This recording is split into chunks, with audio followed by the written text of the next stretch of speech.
bonjour à tous. Je vous souhaite la bienvenue à ce webinaire qui est co-organisé par ICC France, c'est-à-dire le Comité français de la Chambre de commerce internationale, et puis par TLF, qui représente donc les intérêts de tous les transporteurs et logisticiens. On est très heureux de cette collaboration et on est à peu près certain que ça ne sera pas la dernière, compte tenu de l'importance de l'enjeu.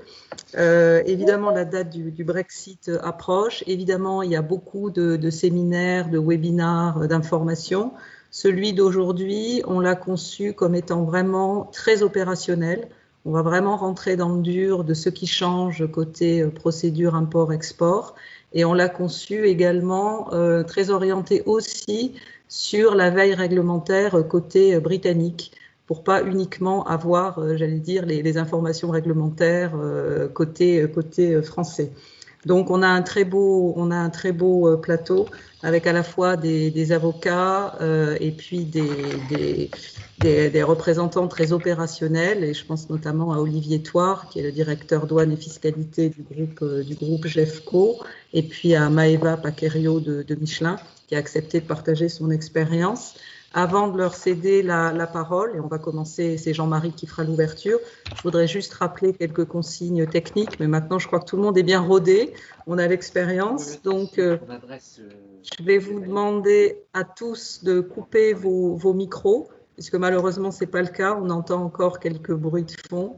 Donc, merci vraiment à tous de couper vos micros. Je vais vous demander également de couper vos caméras. Comme ça, on va laisser les caméras pour les intervenants. Je vous informe que ce webinaire est enregistré pour une utilisation ultérieure à des fins de communication par TLF et ICC France. Je vous rappelle également qu'il y aura un quart d'heure de questions-réponses à la fin. Et donc, pour prendre la parole, il faut, vous en avez l'habitude, lever la petite main qui apparaît parmi les icônes. Vous avez également la possibilité d'utiliser le chat, soit pour faire un commentaire, soit pour partager une source réglementaire qui pourrait être utile à tous.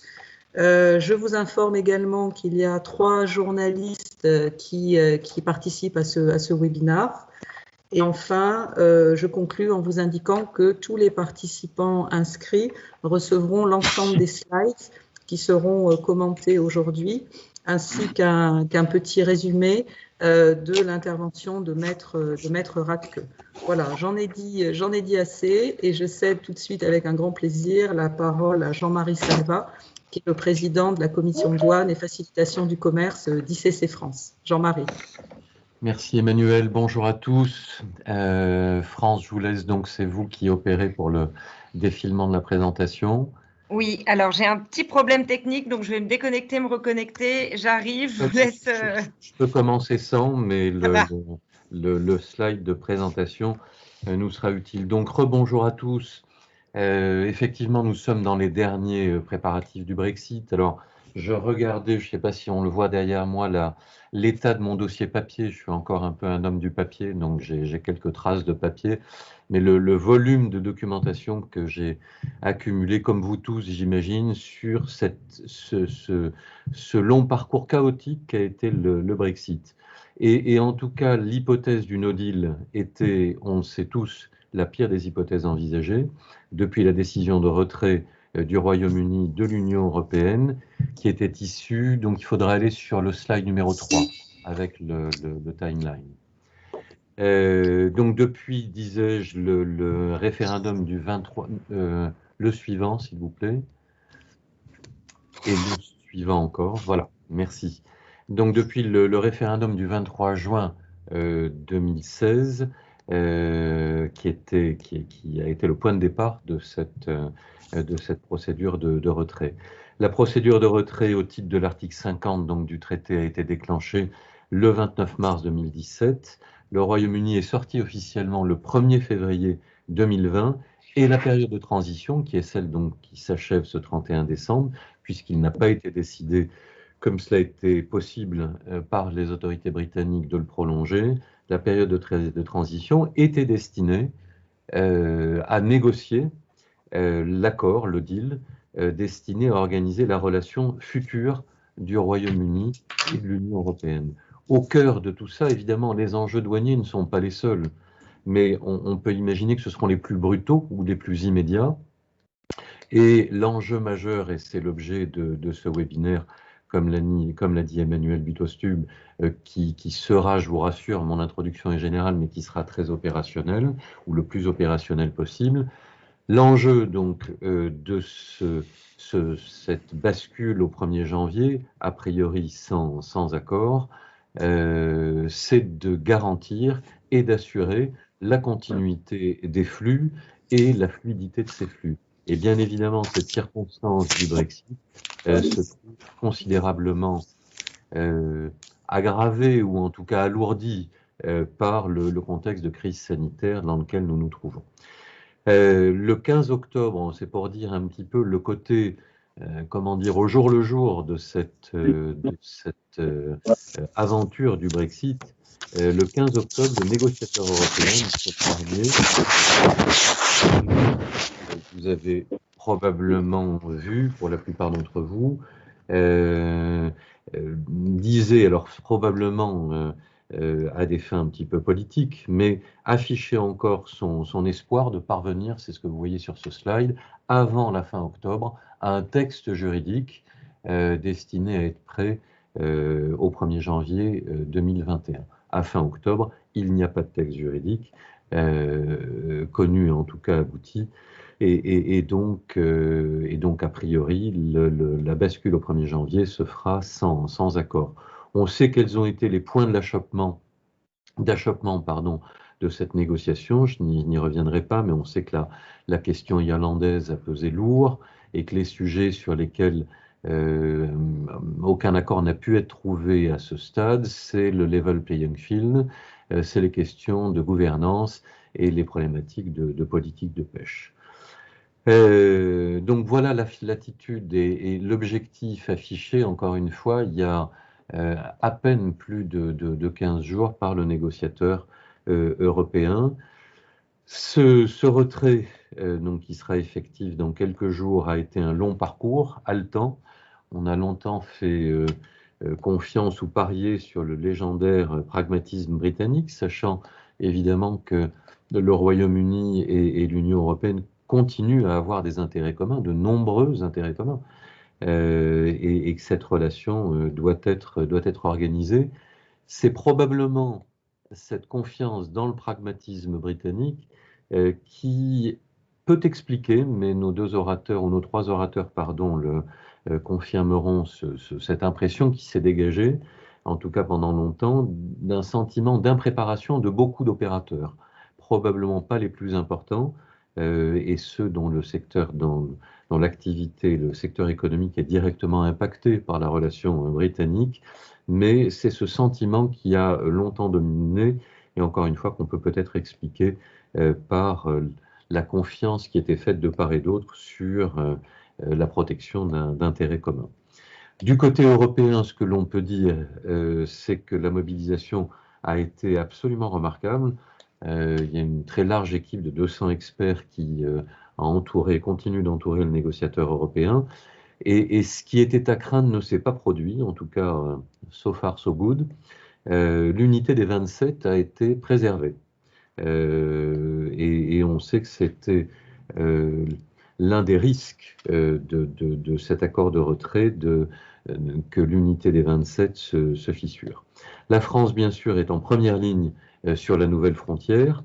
Comme Emmanuel l'a dit et comme Olivier le montrera, je crois, tout à l'heure, il y a un niveau de préparation des administrations qui est assez remarquable de part et d'autre.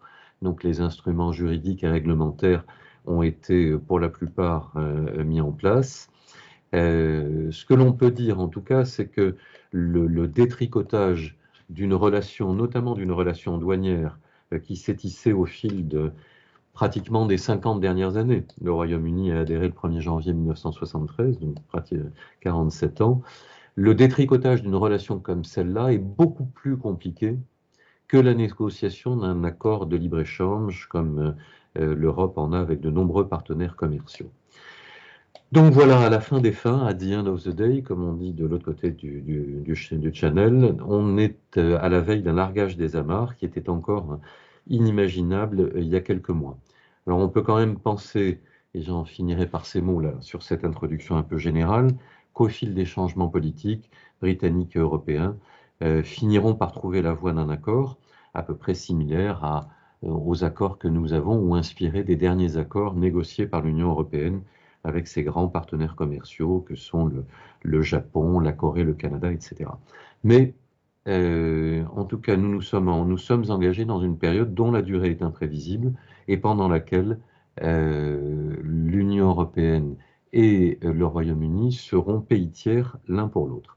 Et c'est à cela qu'il faut nous attaquer. Alors, quels sont les enjeux? Si vous pouvez revenir, France, au slide sur les enjeux douaniers du Brexit. Il y a deux types d'enjeux, c'est le slide suivant. Voilà. Il y a un enjeu opérationnel qui est évidemment celui qui nous réunit ce matin, qui couvre de nombreux sujets. Moi, j'ai cité là ici ceux auxquels il m'a été permis de me confronter ou de répondre à des questions d'entreprise sur les problématiques de représentation fiscale et douanière, sur le télescopage entre le rétablissement de cette frontière avec le Royaume-Uni au 1er janvier 2021 avec la nouvelle définition européenne de l'exportateur qui, elle, est entrée en vigueur le 1er octobre 2020, donc il y a quelques jours. La question des transferts d'autorisation divers et variés, tous les renseignements contraignants, mais également les certifications du type OEA. Et puis il y a un enjeu plus global, qui est ce level playing field dont je parlais il y a un instant en matière douanière, c'est-à-dire le niveau réglementaire auquel nous nous situerons au 1er janvier de part et d'autre de la frontière avec le Royaume-Uni, pour éviter que ne se produise ce qui est la bête noire, l'angoisse des autorités européennes, le dumping douanier. C'est le Tamise, le Singapour sur Tamise, pardon, je cherchais le terme, qui a été utilisé, éviter ce dumping douanier aux portes de l'Europe. On sait déjà que ce dumping est possible au sein de l'Union européenne, selon le degré d'harmonisation des réglementations européennes, donc a fortiori à nos portes. Ce que l'on peut dire évidemment, c'est que le Royaume-Uni reste un membre de l'OMC, que la plupart des règles douanières sur lesquelles reposent les formalités sont issues d'accords de l'OMC, de l'OMD ou de textes internationaux. Alors évidemment, les travaux, le slide suivant s'il vous plaît, de la commission douane d'ICC, auquel d'ailleurs TLF participe activement, ces travaux-là ne sont pas inspirés par le Brexit, mais évidemment, ils seront impactés par ce Brexit. Parmi les trois principaux sujets que je voudrais évoquer, il y a celui que nous suivons avec le MEDEF et la UTF sur l'amélioration du statut d'OEA. Il y a également notre activité en matière de valeur en douane et notamment de prix de transfert et de procédures d'ajustement. Et il y a enfin les travaux que nous menons globalement à l'échelle européenne dans le cadre d'un observatoire que nous avons mis en place sur le CDU, d'observatoire du CDU à l'échelle européenne. Et cet observatoire sera lui-même assez impacté par les projets annoncés par la Commission européenne de renforcement de l'union douanière. Vous avez certainement vu que le 28 septembre dernier, la Commission a fait une communication au Parlement, au Conseil et au Comité économique et social sur le passage d'ici à 2025 à une étape supérieure et beaucoup plus efficace de l'union douanière. Voilà ce que je voulais vous dire à titre d'intervention, à titre d'introduction, pardon. On entend un téléphone en fond. Voilà ce que je voulais vous dire à titre d'introduction et je donne maintenant la parole à Olivier Thouard pour entrer dans le vif du sujet. Merci.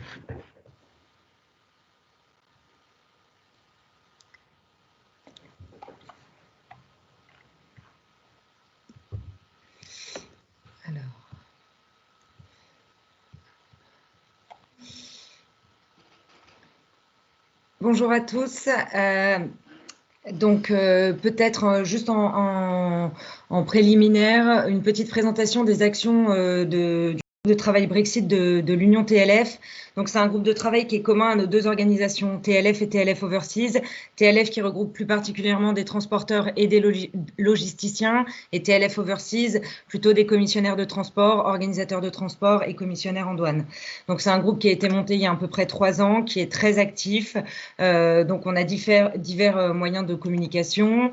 Donc, un envoi régulier d'informations avec des mailings hebdomadaires, un groupe de travail plus resserré sur la préparation opérationnelle où on étudie plus spécifiquement les process import-export de chaque côté de la Manche, parce que ça nous semble très important de pouvoir traverser l'intégralité de la frontière.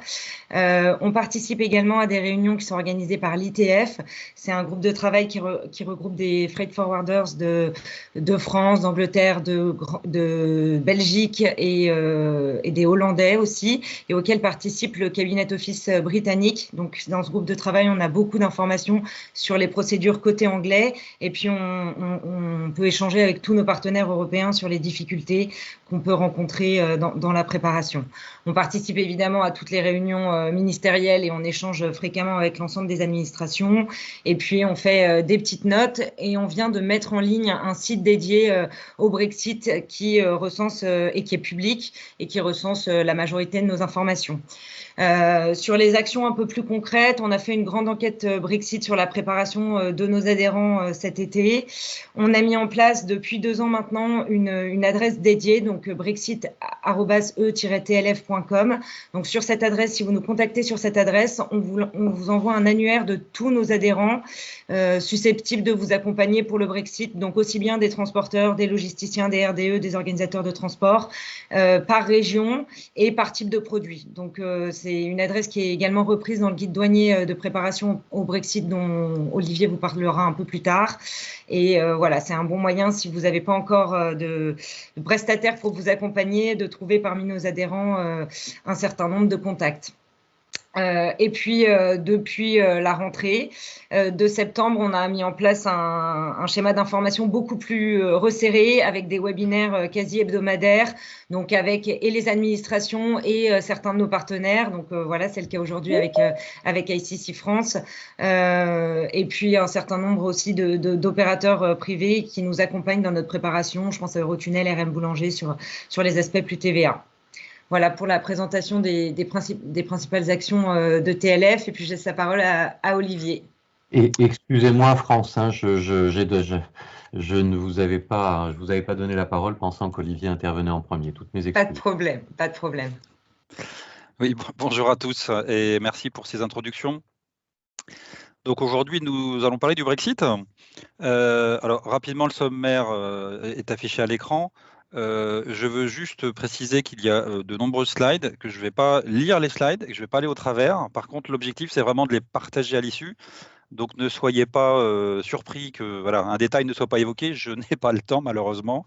Et comme dit Jean-Marie Salva tout à l'heure, effectivement, on a des piles de papier ou de fichiers numériques selon comment on fonctionne. Mais en tout cas, il y a un nombre d'informations considérable. Donc, on va essayer d'en faire une synthèse aujourd'hui. On va parler d'abord de la frontière. Du côté français, donc des procédures françaises, des procédures britanniques.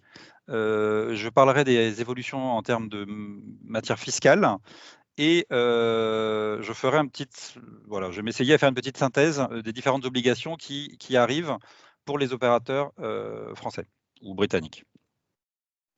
Alors tout d'abord, une nouvelle frontière. Il faut comprendre que, comme le dit si bien Boris Johnson, Brexit is done. Donc, le Royaume-Uni est déjà pays tiers. Donc, pour ceux qui pensent que peut-être qu'ils vont l'annuler, en fait, c'est trop tard. Le Royaume-Uni est déjà un pays tiers depuis le 31 janvier 2020, minuit, heure de Bruxelles. Et donc, 23 heures. C'est pour ça que je mets bien la date du 31 janvier, hein, c'est au passage, parce que c'était 23 heures britannique, le 31 janvier. Depuis ce jour, nous avons ouvert une période de transition qui a permis de maintenir les acquis communautaires.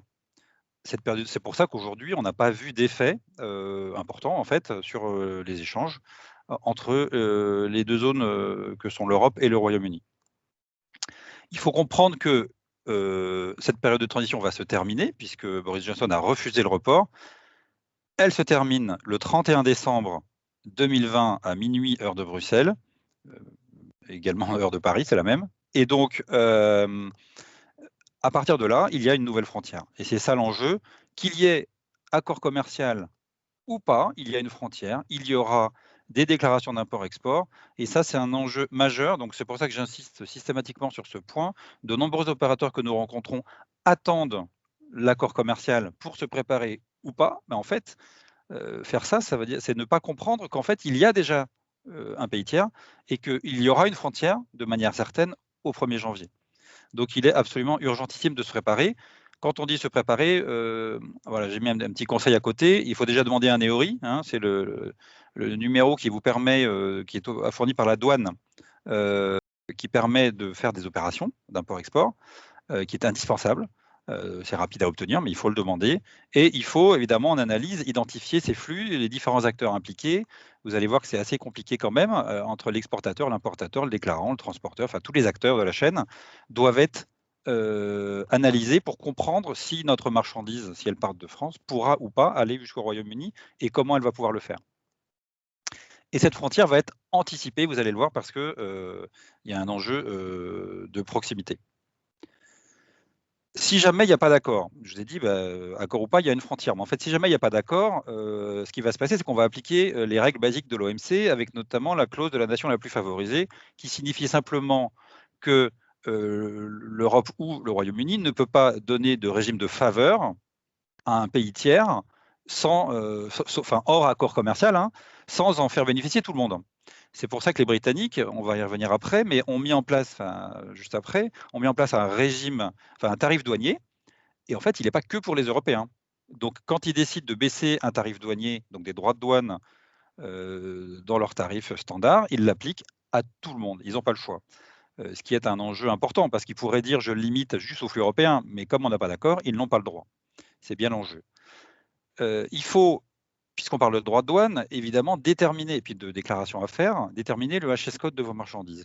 C'est juste indispensable. Le HS code, c'est ce qui va définir, c'est le code douanier, hein, qui va définir chaque marchandise. De là va découler un certain nombre d'obligations ou de règles, et également le paiement des droits et taxes, tout au moins des droits. Ça permet aussi de calculer donc du coup le risque en termes de droits de douane. La plupart des opérateurs qui se préparent, en fait, la première chose qu'ils regardent, c'est demain quand je vais acheter un produit britannique, aujourd'hui je ne paye pas de droits. Demain, si je paye 5% de plus, je vais peut-être me reposer la question de mon sourcing. Est-ce que je vais continuer à le faire au Royaume-Uni ou est-ce que je préfère acheter en Allemagne sans les droits de douane? Ça peut changer en fait des flux. Et vous avez en fait un lien qui est très pratique, qui a été mis en place par nos amis britanniques et qui permet de comparer, de connaître déjà le tarif douanier britannique et de le comparer avec le tarif européen. Voilà. Ce qu'il faut juste savoir, c'est que sur ce tarif britannique, globalement, il baisse un peu partout. Pas partout, mais un peu partout. 80%, je crois, des lignes sont à la baisse ou à la suppression. Et vous voyez, donc systématiquement, tous les tarifs inférieurs à 2 ont disparu, à 2%. Les taux à 2,7 sont passés à 2,2, etc. Il y a certaines exceptions, comme par exemple production automobile, où ils ont maintenu le tarif standard sur les voitures pour protéger leur marché. Voilà, donc je vais sur les 2 slides suivantes, vous allez voir, quand vous cliquez sur le petit lien que je viens de vous montrer, Check Future Tarif, vous arrivez sur une page de HMRC et on vous demande de mettre votre HS code ou de rechercher.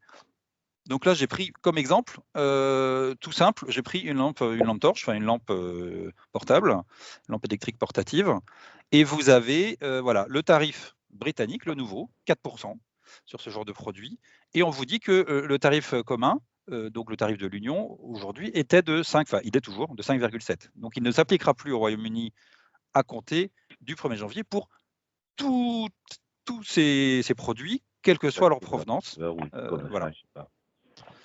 C'est peut-être saturé ou un truc comme ça. Il y a des gens qui parlent. Alors, en cas d'absence d'accord, il faut comprendre qu'il y a dans la négociation de nombreuses choses. Il n'y a pas que les droits de douane. Alors évidemment, on entend parler de la pêche, des règles du jeu équitable qui ont été évoquées en introduction, de la circulation des biens et personnes, les services, qui pourraient être un peu les perdants d'un accord s'il y en a un peu en catimini. En tout cas, l'accord va comprendre un certain nombre de choses. Mais il faut aussi comprendre que tout ne dépend pas de l'accord qui est en négociation. De nombreuses choses ont déjà été acquises dans l'accord de retrait du 19 octobre 2019.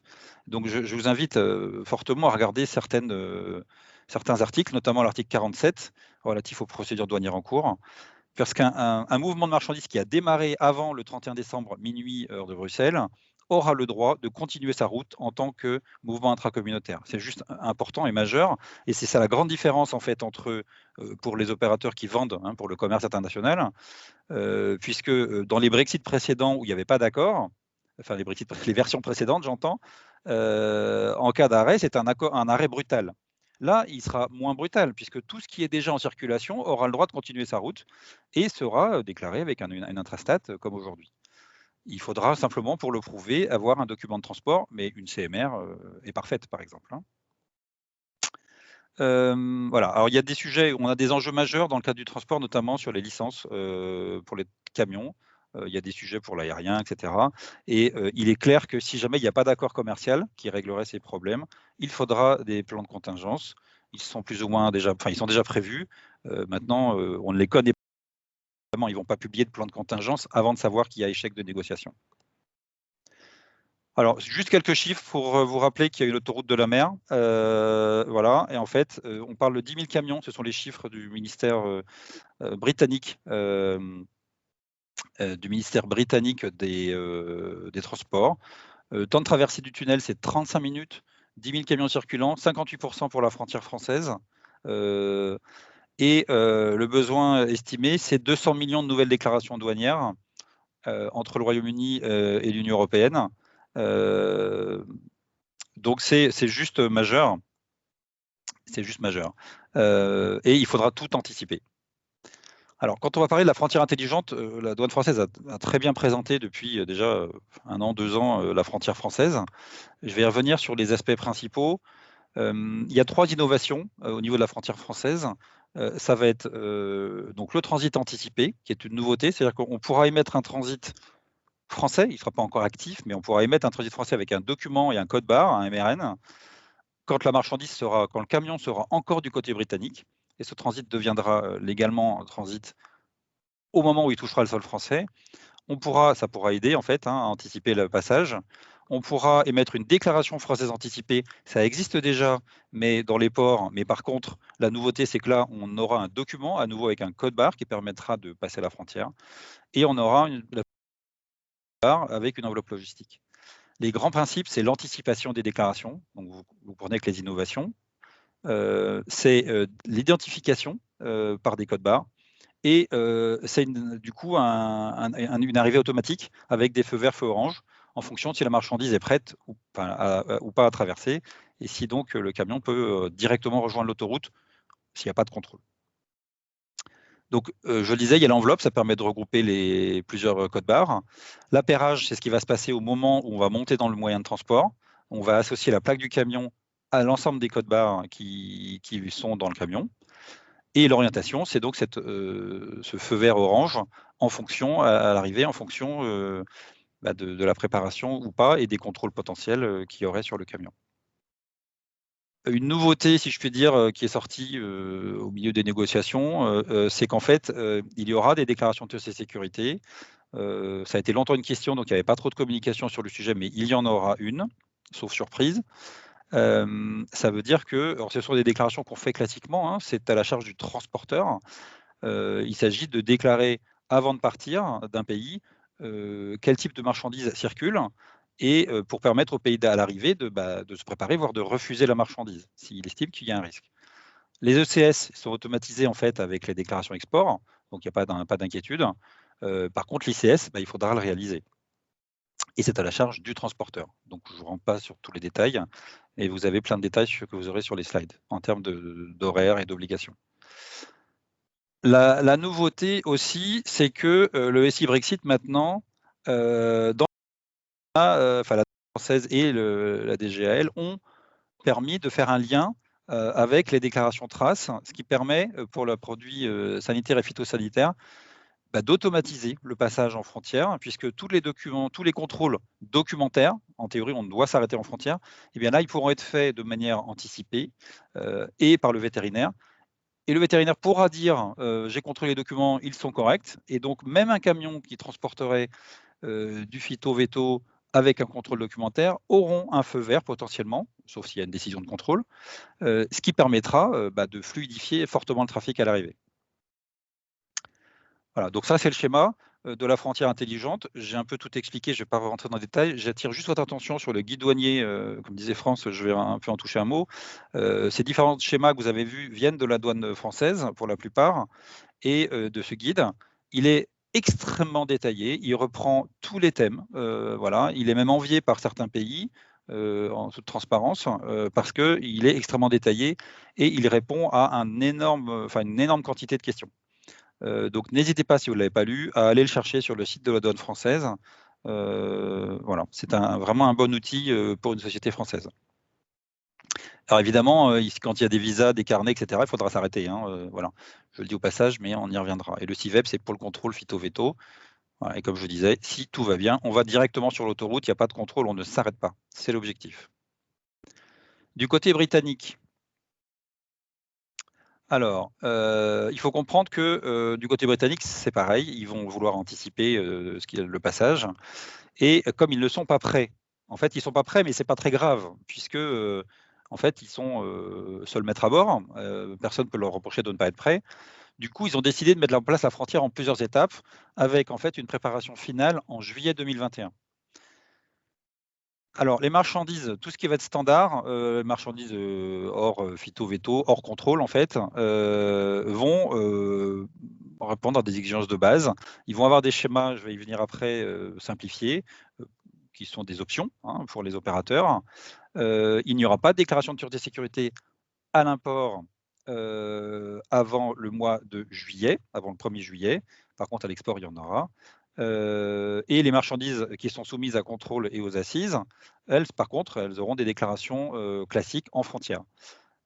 Voilà. Et des contrôles physiques, par contre, au point de destination, puisqu'il n'y a pas d'installation en frontière.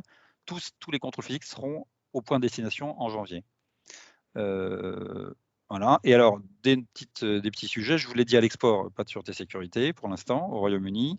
Le GVMS, donc le Goods Vehicle Movement System, est un peu l'équivalent du Smart Border ou de l'enveloppe logistique, c'est un peu un mélange des deux.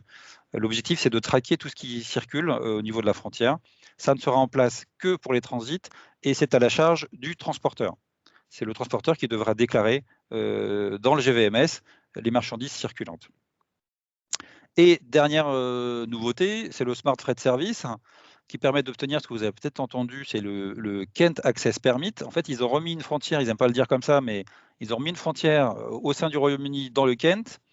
Et en fait, tout chauffeur qui va aller vers Douvres ou Folkestone pour traverser via la frontière française Calais-Dunkerque devra demander un permis via un système autodéclaratif sur une application web très simple. Donc c'est de l'autodéclaratif, on va dire ce qu'on a préparé et ça permet de vérifier si on est prêt ou pas, et si on n'est pas prêt, ça donne des consignes. Voilà. L'objectif, c'est d'éviter que tous les camions se présentent en frontière non prêts. Alors, et en avril, pas beaucoup de changements, si ce n'est que alors les contrôles physiques sont toujours au point de destination, mais il y a maintenant un pré-signalement systématique pour les produits phyto-veto. Et en juillet, là, je vous l'ai dit, c'est le grand Big Bang. Si tout est prêt, il devrait passer en système de déclaration, en déclaration systématique. Alors, au point d'importation, de toute façon, c'est de la pré-lodge, donc je vais y venir, mais voilà. Déclaration de sûreté et sécurité dans les deux sens, à la charge du transporteur, je rappelle. Les produits phyto-veto seront à présenter au poste de contrôle qui est en cours de construction, qui s'appelle le BCP, et le GVMS fonctionnera pour tout, puisque à partir de janvier, c'est que les transits, et là, tous les flux qui passent dans la frontière devront être déclarés dans le Goods Vehicle Movement Service. Alors, deux petites choses importantes. Les Britanniques ont créé leur nouvelle marque qui va remplacer le marquage CE, le UKCA. Alors, il y a une note sur le site britannique, donc n'hésitez pas, si vous le souhaitez, à aller la consulter. Il y a quelques exceptions pour lesquelles certains produits devront être marqués UKCA dès le 1er janvier, mais la plupart, en fait, il y a une transition et ce sera pour dans quelques mois. Et les marquages NIMP15, c'est juste un petit clin d'œil pour rappeler que les produits bois, emballages et palettes notamment, devront être marqués NIMP 15, donc IPPC, pour respecter les règles phytosanitaires de l'Union européenne. Donc les palettes de bois pourront aller non traitées au Royaume-Uni. Si elles ne sont pas traitées, elles ne pourront pas revenir. Voilà. Si je parle maintenant des échanges, alors, je vous ai dit, il y a une prédéclaration au Royaume-Uni. Elle va être obligatoire. Elle se met sous plusieurs formats. Vous avez la CFSP, ça c'est la nouveauté, la CFSP avec Entry in Declarance Record. Donc en fait, c'est ce qui remplace l'ancienne TSP pour ceux qui avaient suivi. L'idée, c'est qu'en frontière, je passe juste avec un numéro EORI. Alors, c'est le plus simple possible. Hein. On ne peut pas imaginer plus simple. Le chauffeur doit juste avoir le numéro EORI de l'importateur avec lui, britannique, bien sûr. Et c'est tout. Voilà. Et à destination, l'opérateur, enfin l'importateur, doit enregistrer dans un livre de compte, doit enregistrer tout ce qui arrive. Et il a, tout au moins pendant les 6 premiers mois, il a 6 mois pour faire sa déclaration douanière. Autant dire que c'est quand même assez risqué pour nous, hein. Enfin, en tant que transitaire, ce n'est pas franchement ce qu'on préconise, mais il a jusqu'à 6 mois pour faire sa déclaration finale. Et à partir du 1er juillet, il peut continuer à l'utiliser, mais il n'a plus qu'un mois. Donc, il déclare le 4 du mois suivant. Voilà. Donc ça, c'est un schéma assez simplifié qui permet de réduire le nombre de déclarations à réaliser. C'est clairement l'objectif. Hein. J'ai parlé de 200 millions tout à l'heure. C'est clairement l'objectif. Vous avez le schéma habituel qui est la SFD, Simplified Frontier Declaration. Donc c'est une déclaration simplifiée avec déclaration cumulative de fin de mois. Ça, c'est une autorisation de CFSP que les opérateurs ont déjà, opérateurs ou transitaires. Et la Full Frontier Declaration, là, je fais une déclaration en douane complète. La différence, enfin la particularité avec tout ça, c'est que je dois le faire avant de traverser, hein, contrairement à aujourd'hui quand je fais une douane. Tout ça, ça doit être fait avant de traverser et je dois donner l'information au chauffeur avant qu'il parte. Les prédéclarations doivent être enregistrées dans le GVMS selon la date d'application, puisque je vous l'ai dit, les transits seront à mettre dans le GVMS au 1er janvier, tout le reste, 1er juillet. Vous avez des possibilités, évidemment, ce n'est pas les principaux types, mais vous pouvez utiliser un carnet de tir, un carnet ATA et un transit, évidemment. Dans tous les cas, il y aura un export côté Europe. Et avant de partir, je vous l'ai dit, le point important, une prédéclaration au Royaume-Uni qui est sous un de ces formats-là. Vous avez, depuis le Royaume-Uni vers l'Europe, un export à faire et un apport côté Europe. Ça, si je veux rester de manière très basique. On peut ouvrir aussi un transit du côté Royaume-Uni ou du côté Europe quand la marchandise va arriver. Puisque le Royaume-Uni a rejoint le transit commun, donc on peut émettre un transit au Royaume-Uni. La déclaration de transit, je vous l'ai dit, elle est à mettre dans le GVMS. Par contre, particularité de la frontière française, et je vais y venir, ce n'est pas recommandé du tout pour les biens qui passent par Dunkerque et Calais, parce qu'il n'y a pas d'espace en fait pour se garer. Et ça a été reconfirmé à nouveau par la douane française.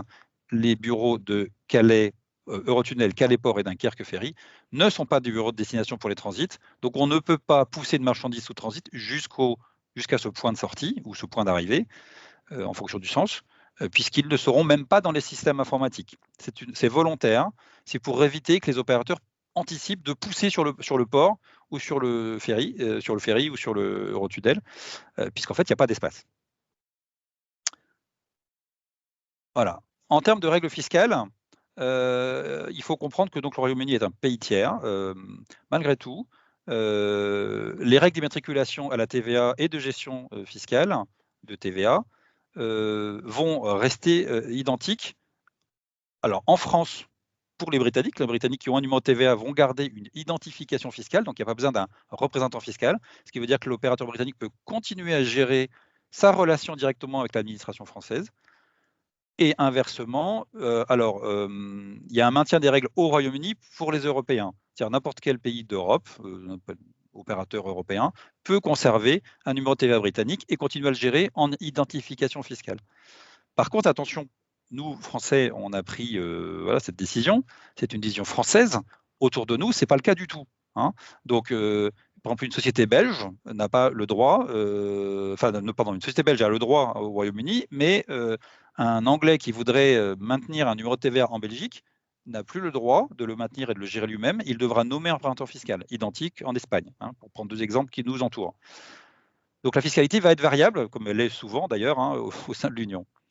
Alors en France, important, il y a un petit changement quand même parce que le fait de faire une importation et suivi d'une vente locale ne permet pas d'obtenir un numéro de TVA. C'est une règle fiscale française, ce qui veut dire qu'un Britannique qui aujourd'hui a un numéro de TVA, mais pour faire juste des intracommunautaires vers la France et des ventes locales en France, aujourd'hui c'est normal, c'est une intrastat plus une vente locale. Demain, il n'a plus le droit théoriquement de garder ce numéro et il devra importer, payer les droits et taxes à l'import et demander un remboursement de TVA. Et là, petit changement, pour les remboursements de TVA, ils sont pays tiers. Donc aujourd'hui, en tant que pays européen ou en transition, ils fonctionnent selon la 8e directive TVA, et donc ils gèrent leur demande de remboursement au Royaume-Uni, donc auprès de leur propre administration. Demain, ils passent en 13e directive, puisqu'ils sont pays tiers. Donc là, c'est un changement. Un Anglais qui demandera un remboursement de TVA en France demain devra utiliser la 13e directive et donc nommer un représentant fiscal. J'espère que je n'ai pas perdu tout le monde, mais il y a quelques particularités, c'est en tout cas le message. Voilà. Et si je synthétise les obligations, donc si je pars du Royaume-Uni, j'ai une déclaration export. Systématiquement, j'aurai une déclaration export, je pense que j'ai été clair là-dessus, et un ECS. D'accord ? Là, c'est sous la responsabilité du client, mais de l'exportateur, mais il peut missionner son broker, évidemment, donc son déclarant en douane. Derrière, je peux faire un transit si je veux, mais c'est généralement de la responsabilité du transporteur. Le transporteur aura l'obligation de déclarer, s'il passe par Douvres ou Folkestone, il aura l'obligation d'obtenir un Kent Access Permit et de déclarer ce qui circule dans le GVMS si c'est un transit dès le 1er janvier. Pour tout le reste, dès le 1er juillet. Dans le GVMS, quand on déclare dans le GVMS, on obtient un Good Movement Record qui est lié à la plaque du camion et qui permet de traverser et qui sera demandé en frontière. Donc, vous voyez que le transporteur, il a intérêt à comprendre ce qui va se passer. Hein. Et il y a quand même quelques inquiétudes. On parlait de préparation et des inquiétudes en termes de transporteur, c'est clair, mais aussi en termes d'importateur ou d'exportateur. L'ICS, alors il est à faire par le transporteur à nouveau. L'ICS, je rappelle que c'est une déclaration d'import, mais elle est à faire avant de traverser. Hein. On peut faire un transit UE, je vous l'ai dit, qui peut être un transit. Alors un transit dans l'UE, c'est-à-dire que si j'arrive par un port belge, j'aurai le droit de faire mon transit sur le port belge. Par contre, si j'arrive en France, si je fais un transit, si j'arrive à Calais ou Dunkerque et que je fais un transit, il sera forcément transit anticipé, puisque je ne dois pas m'arrêter. Pas forcément. Si un camion s'échoue, il pourra toujours. Mais normalement, il ne traversera pas s'il n'a pas son transit. Voilà. Donc si je résume Calais-Dunkerque, si j'ai une déclaration d'export, je ne traverse pas, puisque les Anglais vont vérifier si vous avez, dans le Smart Service, ils vont demander au chauffeur, avez-vous un moyen pour traverser? Déclaration d'export, ça va, mais si vous n'avez pas soit une déclaration française anticipée, soit un transit britannique ou français anticipé, vous ne chargerez pas sur le moyen de transport. Hein, donc c'est vraiment important de comprendre qu'il faut avoir l'ensemble de la documentation avant de quitter le Royaume-Uni. Si je suis à l'export du côté Europe, j'ai à nouveau la déclaration d'export, le CS. Il y aura un ICS à faire avant de partir. Je peux faire un transit si j'ai envie. Bon, il y a un sujet quand même de lieu de contrôle, enfin de lieu de destination pour les transits. Donc a priori, assez peu d'opérateurs émettront des transits côté Europe. Mais on peut, hein, ce n'est pas interdit. Dans ce cas-là, dès le 1er janvier, on le met dans le GVMS. Et surtout, avant de traverser, il faut une déclaration anticipée. Donc, je rappelle le chauffeur, il va falloir lui donner la déclaration d'export, donc le EAD, qu'il devra présenter en frontière, ou potentiellement un transit, ou les deux, s'il y a un transit. Et il faut également lui donner la déclaration, enfin les déclarations anticipées, qui peuvent se résumer, je rappelle, en un EORI, version la plus simple, un numéro de SFD ou un numéro de Full Frontier Declaration. Dans ces cas-là, le chauffeur doit avoir tout ça pour traverser. Hein. Et il a la possibilité, évidemment, d'utiliser une enveloppe logistique pour regrouper plusieurs codes barres français ou transit. Code barre français d'export ou transit. Voilà. Donc, si je puis terminer en un mot, ce qu'il faut surtout comprendre, c'est que il faut anticiper la préparation. Vous comprenez bien qu'anticiper, là, il y aura des notions d'incoterms qui seront évoquées tout à l'heure, mais c'est extrêmement important qu'une société française qui vend, quel que soit son incoterm, comprenne que sa marchandise n'ira pas du côté Royaume-Uni si le transporteur entre les deux n'a pas l'ensemble des informations d'export et d'import. C'est une vraie nouveauté. Aujourd'hui, quand je pousse une marchandise vers la Suisse, je fais l'export, et puis éventuellement un transit, et puis en Suisse, ils feront leur import. Et là, c'est différent. Je dois avoir, avant de partir, l'ensemble des informations des deux côtés de la frontière. Et c'est la même chose du côté britannique, puisqu'il faudra, pour pouvoir traverser, prouver qu'on est prêt à traverser, surtout si on passe par Calais ou Dunkerque. Voilà, j'en ai fini là. On reviendra peut-être tout à l'heure sur des questions, sur certains points. Voilà, je vais passer la parole. Parfait, merci beaucoup Olivier, c'était très complet, je suis sûre que ça va susciter des questions. Je vais demander à Maëva maintenant de présenter rapidement le retour d'expérience du groupe Michelin. Bonjour à tous. Donc moi, ce que je vais faire aujourd'hui, c'est vous présenter en 3 slides les points d'attention sur lesquels on travaille encore aujourd'hui dans le groupe Michelin. Donc il faut savoir que le groupe Michelin va être impacté évidemment par le Brexit. On a à la fois des flux depuis l'UE vers le UK, depuis l'UE vers l'Irlande, mais en passant par le UK, des flux depuis le UK vers les différents pays de l'Europe. Ça concerne nos matières premières, nos produits finis. Donc on est évidemment impacté. Donc ce que je vais vous faire aujourd'hui, c'est j'ai 10 minutes pour vous présenter un petit peu les points d'attention en espérant que ça puisse vous aider pour vos préparations respectives. Donc France, si tu peux passer sur la slide suivante. Voilà, donc j'ai 3 points. Le premier point, et Olivier a conclu là-dessus, et je vais reprendre sur ce sujet, c'est la difficulté, ou en tout cas la nouveauté, c'est qu'il faut vraiment clarifier les responsabilités de chacun des acteurs, alors pas seulement au sein de votre propre entreprise, mais vraiment avec tous les acteurs de la chaîne. Donc, le premier point, mais ça je pense qu'on a eu beaucoup de présentations, enfin de sujets là-dessus, c'est que le Brexit, évidemment, ce n'est pas qu'un sujet douanier, c'est un sujet qui concerne l'ensemble de l'entreprise, les transports, les achats, parce que sans cette coordination, il n'y a pas de possibilité de faire passer les camions. Je fais aussi un point d'attention particulier sur les flux que je vais appeler atypiques. On pense souvent à la marchandise pour lesquelles on a un contrat, il y a un incoterm, tout est clair. Enfin, tout est clair. En tout cas, contractuellement, on a les informations. Il y a d'autres types de flux où il faut être plus attentif. Alors, j'en cite quelques-uns. Nous avons par exemple des emballages retournables, donc il faut bien clarifier qui va faire quoi. On peut avoir des retours de marchandises pour des problèmes de qualité. Donc là encore, il va falloir bien définir qui va faire quoi. On peut avoir des outillages qui ponctuellement vont pouvoir aller de l'UE vers le UK. On a le cas des groupages où on peut avoir plusieurs importateurs ou en tout cas plusieurs destinataires dans un même camion. Donc là encore, il va falloir être plus attentif à ces types de flux. Très important aussi, c'est bien détailler les responsabilités de chacun. Là, je pense que Olivier aussi l'a bien détaillé, mais comme on l'a vu, ça demande de l'anticipation parce que il faut bien être clair sur qui va faire quoi. Si on n'est pas clair, le risque, c'est que ça bloque à un moment de la chaîne.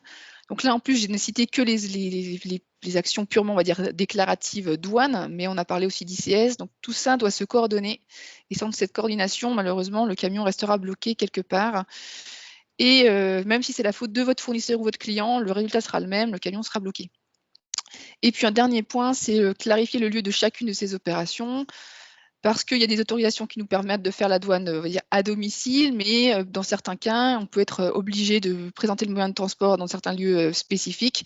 Et là encore, il faut être bien clair sur comment ça va se passer pour éviter des sujets inattendus du type j'ai oublié de dire à mon camion qu'il va devoir faire un petit détour de 3 km parce qu'il doit passer au bureau de douane.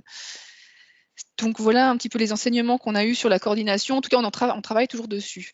Deuxième élément, je pense, important et sur lequel on travaille toujours également dans le groupe Michelin, c'est s'assurer que les informations et les données seront disponibles à temps et communiquées aux bons acteurs. Il y a différents types de données qu'il va falloir fournir. Alors, j'ai séparé en 2 grands types de données. On a les données, on va dire, permanentes. Normalement, si vous avez des flux réguliers et des marchandises régulières, vous allez toujours avoir les mêmes. Bien définir le régime douanier que vous allez utiliser, le classement douanier. Hier, nous faisions tous des déclarations d'échange de biens, donc on avait un petit peu de temps en fin de mois pour classer les marchandises qui ne l'étaient pas parce qu'elles étaient nouvelles. Demain, ça ne sera pas possible, il faut anticiper. Quel bureau de douane on va utiliser? Il y a plusieurs solutions, donc il va bien falloir clarifier pour que chacun des acteurs soit au courant de l'ensemble de la chaîne. Donc ça, c'est très important que ça soit anticipé. Et puis, il y a les données, ce que j'appelle sur le flux, qui vont dépendre des marchandises. Alors, un sujet, par exemple, qu'on rencontre aujourd'hui, alors ça a l'air très simple, mais finalement, on se rend compte que quand on creuse, c'est un peu plus compliqué que prévu. Pour faire une déclaration en douane, il faut évidemment une facture. Ça a l'air très simple. On se dit, ça y est, on a les ressources, on vérifie les horaires du cas de chargement du camion, ça colle avec les horaires de l'équipe douane. Sauf que notre système de facturation travaille en batch de nuit, et donc en fait, la facture, aujourd'hui, elle est disponible le lendemain.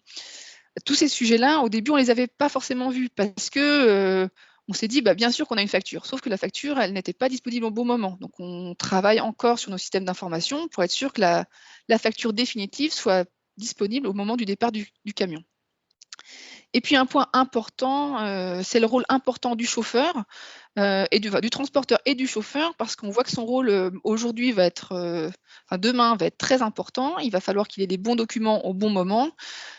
On a des informations qui sont communiquées de plus en plus sur les détails, on va dire, opérationnels, mais ça arrive encore, on a encore des nouveautés ou en tout cas des incompréhensions ou des questions qui nous viennent d'un peu partout. Donc il va falloir qu'au 31/12, on soit bien clair sur qu'est-ce que doit prendre le chauffeur en partant du site et avoir toutes les procédures qui permettent de s'assurer qu'il n'y a pas d'oubli et que le chauffeur ne doit pas faire demi-tour pour récupérer les documents. Je pense qu'il est évident que ça va arriver, mais on essaye de limiter en tout cas tous ces points pour éviter les erreurs et les blocages au moment du Brexit. Et alors, mon dernier point, ça a l'air évident, mais c'est important. Évidemment, il faut se préparer au mieux avec beaucoup de plans d'action A, B, C, D, mais il y en aura encore d'autres à imaginer. Olivier l'a présenté, il y a beaucoup finalement, on nous offre plusieurs possibilités. Vous pouvez faire un export avec un point de sortie en frontière, vous pouvez ouvrir un transit au point de départ. Le UK propose différents moyens pour faire une déclaration. Donc, en tout cas, ce qu'on fait chez nous, c'est qu'on essaye de se préparer à un plan A, mais d'avoir en backup les autres solutions. Par exemple, on se dit, on ne va pas forcément ouvrir un transit, mais je me prépare pour avoir les garanties nécessaires si jamais on se rend compte que le transit, finalement, c'est la meilleure solution. Donc, on essaye d'anticiper et d'avoir, on va dire, le plan de marche normal et puis d'autres solutions, des alternatives si jamais ça ne marche pas le jour J. Après, il y a des questions à se poser qui sont liées aussi à la gestion du flux. Est-ce qu'on fait du stock supplémentaire? Est-ce que j'allonge mes délais de transport parce que même si le camion est censé passer sans aucun blocage et sans arrêt, il peut toujours y avoir des sujets. Donc, est-ce qu'on allonge les délais de transport? Est-ce que je dois changer de route, d'horaire de chargement?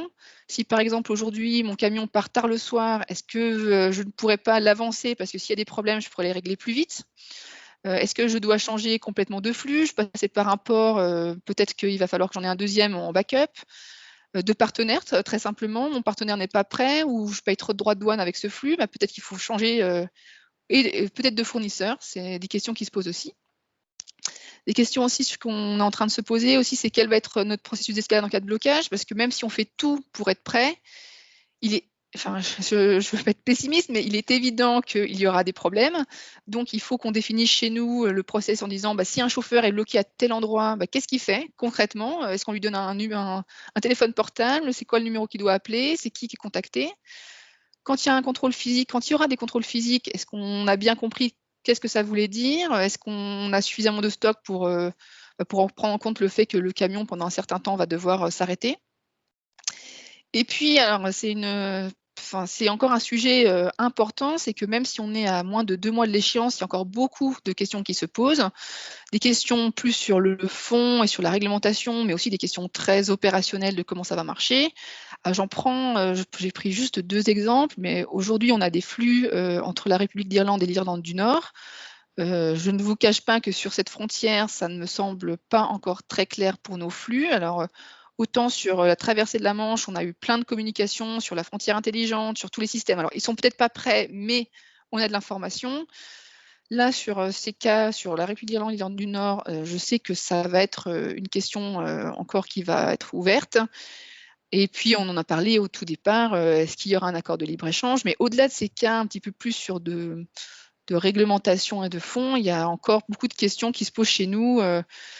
Comment on va, enfin, quel est le système qu'on va utiliser, l'Eurotunnel, comment le chauffeur va déclarer en amont, pas en amont. Il y a beaucoup de communications qui sont faites sur les différents sites.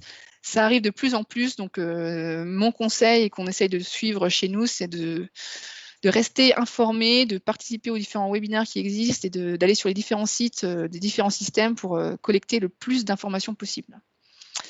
Donc voilà, en quelques mots, des petits, enfin, j'espère en tout cas que ces enseignements qu'on a rencontrés chez Michelin vont pouvoir vous servir pour vous préparer au mieux. Mais comme le disait Olivier, je pense que vraiment la différence par rapport à un flux classique, c'est la coordination, l'anticipation. Parce que si vous ne consultez pas vos fournisseurs, vous ne consultez pas vos clients, vous ne consultez pas vos transporteurs, il y a de fortes chances que quelqu'un quelque part dans la chaîne se trompe et que le flux soit bloqué. Donc voilà, en espérant que ça puisse vous aider et bon courage à tous pour les 2 mois qui restent. Parfait, merci beaucoup Maëva. Je me tourne maintenant vers Christophe Martin pour notamment le sujet des incoterms qui a déjà été évoqué à plusieurs reprises par certains de nos intervenants. Merci beaucoup. Bonjour, je n'ai pas de slide, mais je diffuserai un résumé de ma brève intervention sur Brexit et incoterms. Comme vous savez, les incoterms ne parlent pas d'exportateurs ou d'importateurs et encore moins de la situation européenne, puisque les incoterms sont mondiaux. Donc les incoterms parlent de vendeurs et d'acheteurs. Cependant, les incoterms définissent très précisément qui des deux, le vendeur ou l'acheteur, doit assumer et assurer les formalités d'exportation ou d'importation. Ceci est encore plus précis dans les incoterms 2020 par rapport au 2010. Et je vous rappelle que chaque note d'explication de chaque règle incoterm dans les 2020 dispose d'un chapitre spécifique dédouanement à l'exportation et à l'importation.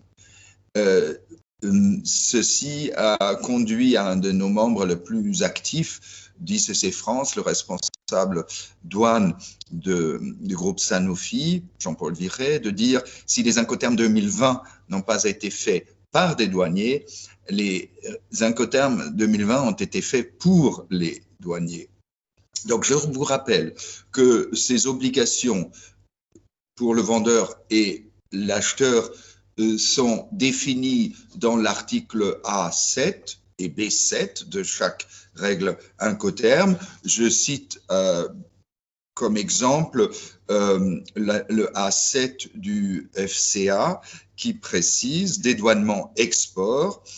Le cas échéant, le vendeur doit accomplir et payer toutes les formalités de dédouanement à l'exportation requises par le pays d'exportation, telles que licence d'exportation, autorisation concernant la sécurité pour l'exportation, inspection avant expédition et toute autre autorisation officielle. En miroir, dans le FCA, c'est donc l'acheteur qui doit accomplir et payer toutes les formalités requises pour tout pays de transit et le pays d'importation, tels que licence, autorisation, inspection. Donc, c'est très clair. Et la règle de base, comme vous le savez, est dans toutes les règles incoterm, je citais à titre d'exemple le FCA, mais dans toutes les règles incoterm, c'est le vendeur qui a la responsabilité des formalités d'exportation et c'est l'acheteur qui a la responsabilité des formalités d'importation. Dans toutes les règles, sauf deux, je parlerai dans une minute, c'est la règle Ex-Works et la règle DDP. Donc, une entreprise française qui vend après le 31/12/2020 vers le Royaume-Uni n'a pas la responsabilité des formalités d'importation au Royaume-Uni, et une entreprise française qui achète au Royaume-Uni n'a pas la responsabilité de s'occuper des formalités d'exportation. Mais ce n'est pas si simple, et nous l'avons compris lors de la première partie. Ce n'est pas si simple puisque chaque partie du contrat de vente a besoin de l'autre pour réussir cette opération d'exportation et d'importation. Et les règles Incoterm prévoient, les 2020, prévoient expressément ces obligations d'assistance, puisque, pour revenir à l'article A7 du FCA, il est précisé assistance au dédouanement import. Le vendeur doit assister l'acheteur à la demande et aux frais et risques de ce dernier pour obtenir tout document et information concernant toutes les formalités de transit et dédouanement à l'importation. Donc, en miroir, c'est le B7 de chaque règle Incoterm.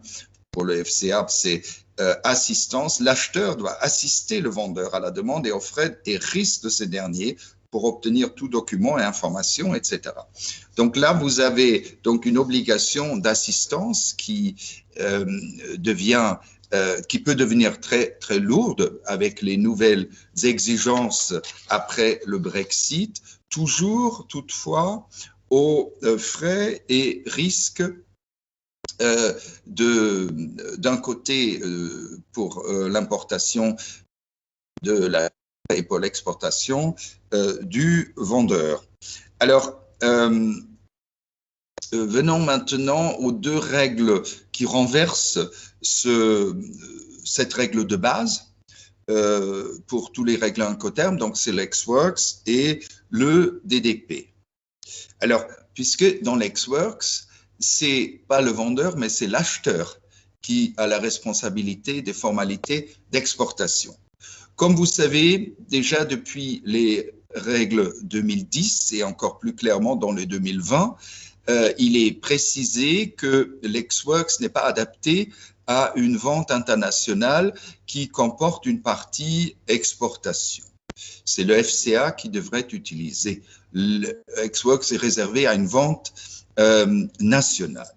Si toutefois, par erreur ou par ignorance, une entreprise achèterait Ex-Works au Royaume-Uni, ça serait donc une obligation très lourde supplémentaire d'assurer pas seulement les formalités d'importation en France, mais aussi les formalités d'exportation du Royaume-Uni. L'autre Incoterm extrême, le DDP, là, c'est le vendeur qui doit assurer pas seulement les formalités d'exportation, mais aussi d'importation dans le pays de destination. Donc, c'est pourquoi la règle met en garde dans les notes explicatives le vendeur contre l'utilisation du DDP s'il ne peut pas assurer les formalités d'importation dans le pays de destination. Donc, ça serait également une règle à utiliser avec grande prudence pour une société française qui vendrait avec le DDP au Royaume-Uni. Alors, je termine par... donc, ces règles sont assez claires, la répartition est assez claire entre le vendeur et l'acheteur.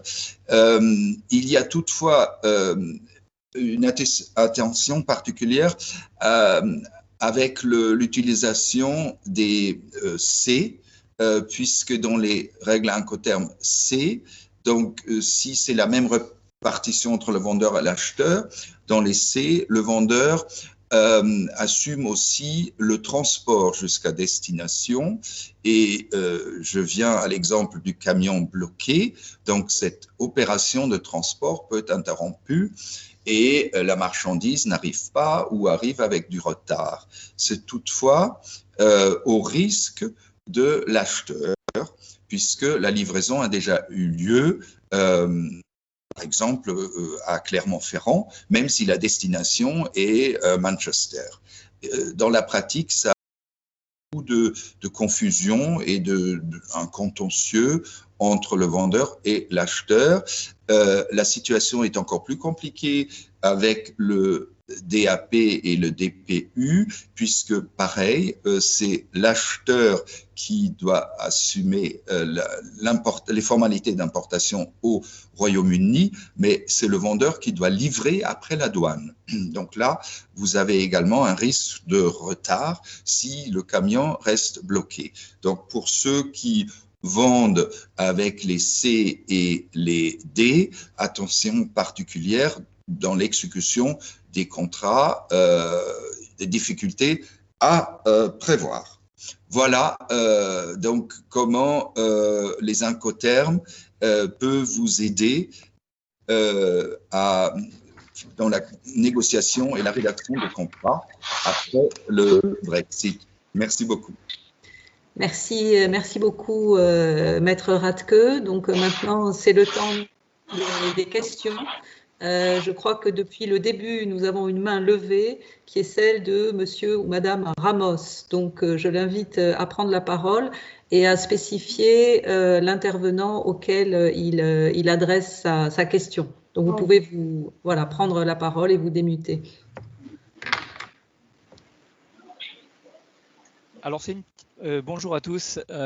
J'ai dû appuyer par erreur, alors. Veuillez m'excuser. C'est pas une blague, mais j'ai dû faire une erreur.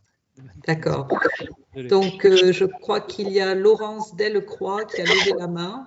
Oui. Est-ce que c'est délibéré? Je n'ai pas parlé. Oui, c'est délibéré. Bonjour à tous. Je tiens déjà à vous remercier vraiment pour cette excellente présentation.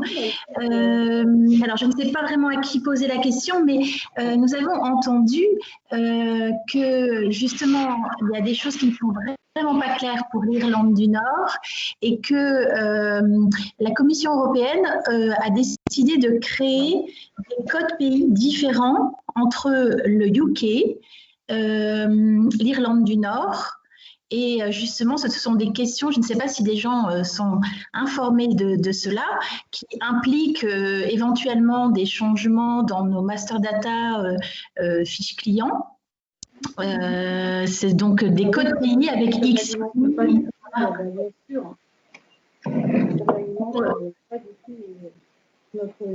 Qui peut répondre à la question qui est posée par Laurence Delcroix? Alors, Olivier, toi. Effectivement, alors déjà, comme ça a été dit dans la présentation, il y a je crois que c'est Maëva qui en a parlé, en Irlande du Nord, les choses ne sont pas encore tout à fait claires, parce que ça ne vous a pas échappé, que même si des choses ont été clarifiées dans l'accord de retrait, Boris Johnson a dit que potentiellement, il remettait en cause un certain nombre d'articles. Concernant l'Irlande du Nord. L'international. Pardon ? Quelqu'un qui n'a pas coupé son micro. Donc, concernant l'Irlande du Nord, effectivement, on a les lettres NI qui vont apparaître. Il y a un sujet sur leur numéro de TVA aussi qui, a priori, devrait être maintenu. Mais il faut comprendre qu'ils sont à la fois considérés comme étant dans l'union douanière, tout en restant au Royaume-Uni. Ce qui va faire des effets bizarres, hein, puisque quand une marchandise ira de l'Union européenne ou de France vers l'Irlande du Nord, elle reste dans le territoire en fait, de l'Union douanière, et donc elle circulera sous T2 si elle doit traverser, sous transit douanier avec marchandises communautaires, si elle doit traverser le Royaume-Uni, et elle ne sera surtout pas importée au milieu au Royaume-Uni, puisqu'elle doit aller, enfin au Royaume-Uni, en Grande-Bretagne, puisqu'elle doit aller jusqu'en Irlande du Nord. Donc il y aura une circulation, il n'y a pas de frontière entre l'Irlande du Nord et la République d'Irlande. Voilà. Et alors, si une marchandise part du UK, je vais essayer de vous expliquer un peu comment ça marche de manière un peu grossière, mais si une marchandise part d'Angleterre, on va dire part de Londres, et va en Irlande du Nord, il n'y a il y a, alors je réfléchis dans ce sens-là, il y a une déclaration. Alors je sais plus, j'ai un doute là. Tout d'un coup, vous voyez, c'est tellement compliqué à chaque fois. En tout cas, il n'y a pas de déclaration. Si, il y a une déclaration à l'import en Irlande du Nord, ce qui est bizarre parce que c'est le même territoire. Par contre, il n'y a pas d'export au Royaume-Uni. Mais à l'import en Irlande du Nord, il ne paye pas de droits de douane, sauf si la marchandise a vocation à repartir en République d'Irlande. Donc en fait, il faut que l'opérateur qui procède à l'importation sache si sa marchandise est susceptible de repartir en République d'Irlande au moment où elle arrive en Irlande du Nord. Si jamais il ne sait pas, il paye les droits et il demande le remboursement plus tard. Voilà. Et en sens inverse, quand ça partira, alors donc République d'Irlande vers l'Irlande du Nord, il n'y a rien. Si c'est un des systèmes déclaratifs, il va y avoir un système déclaratif qui va se mettre en place, un genre intrastat. Dans le sens Irlande du Nord vers Royaume-Uni, il y aura un export en Irlande du Nord, mais il n'y aura pas d'import au Royaume-Uni si c'est une marchandise originaire d'Irlande du Nord. Ça, c'est le schéma, mais tout peut exploser, hein, puisque c'est un des points qui sont pas très clairs aujourd'hui, ou tout au moins il y a encore litige, et c'est pour ça que ça se heurte encore à des négociations. Ben, je vous remercie. Hein. Et je vois que France Burry a renvoyé ce que je disais aussi, c'était que ces codes pays, en fait, ils sont en train de changer pour l'Irlande du Nord avec XI et après XU pour l'ensemble du Royaume-Uni, ce qui a un nouvel impact. On a eu l'information de notre côté assez tardivement et on se pose les questions sur justement changer ces datas dans notre système et également parce qu'on a entendu que le UK souhaitait garder l'intrastat import uniquement. Effectivement, oui. Oui, voilà. C'est ce que je disais, parce qu'il y aura pas d'import, il y aura un export du côté Irlande du Nord, mais en théorie, il n'y a pas d'import au Royaume-Uni. Ok, merci. Hein. Voilà. Donc, il y a un certain nombre de questions qui apparaissent sur le chat. Je pense qu'elles pourraient être posées oralement, ça serait plus vivant. J'ai une question de monsieur ou madame Demangeon. Est-ce que vous pourriez la poser?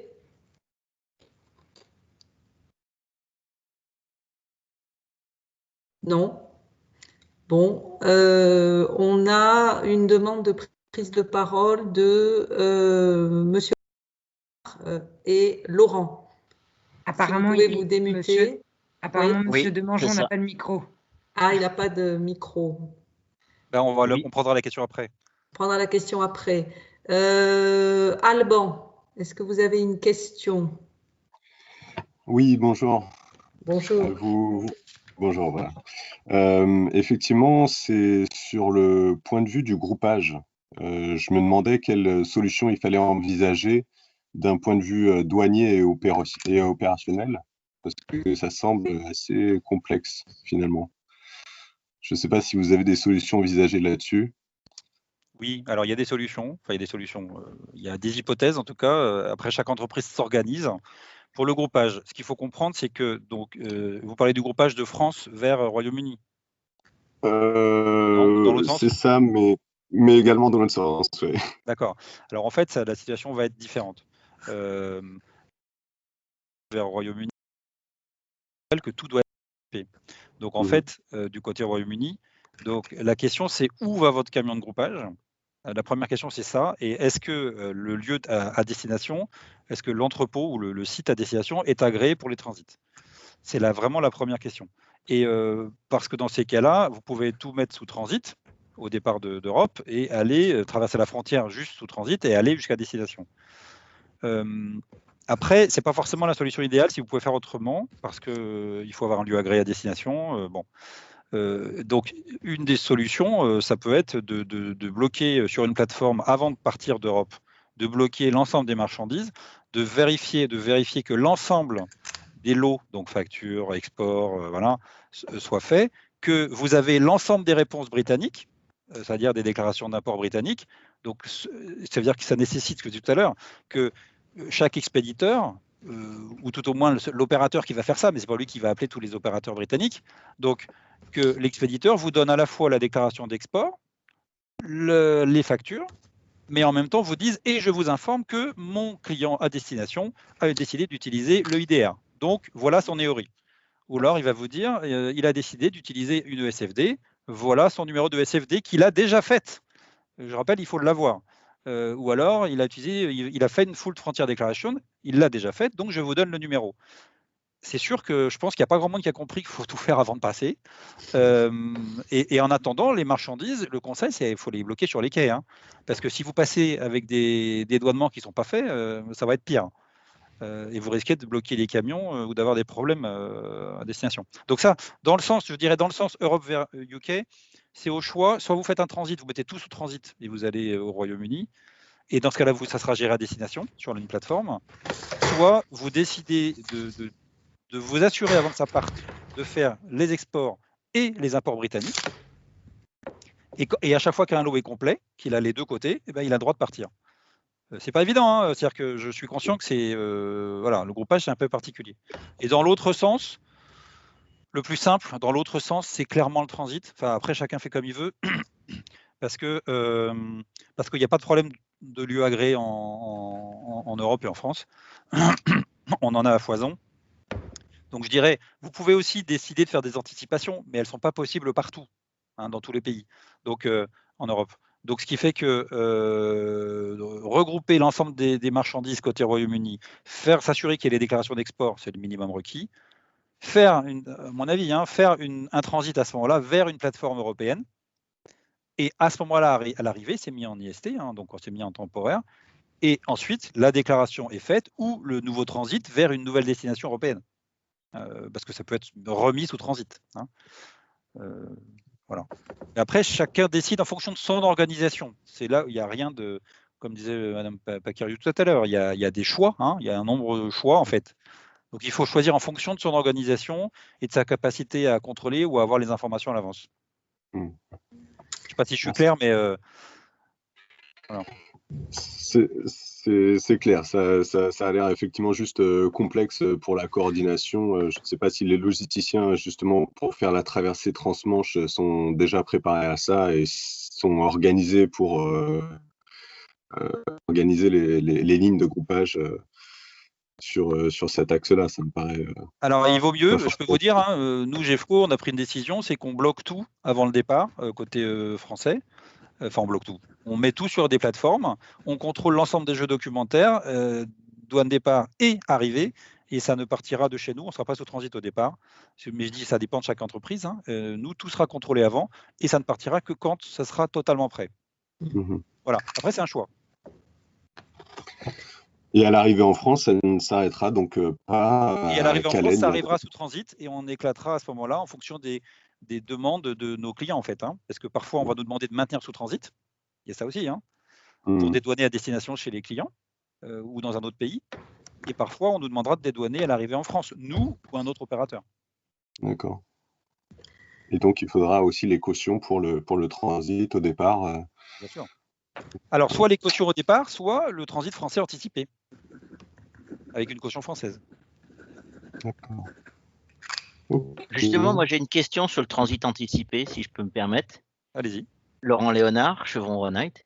Vous dites qu'il faut que le chauffeur ait le MRN, enfin le AD, pour passer en papier.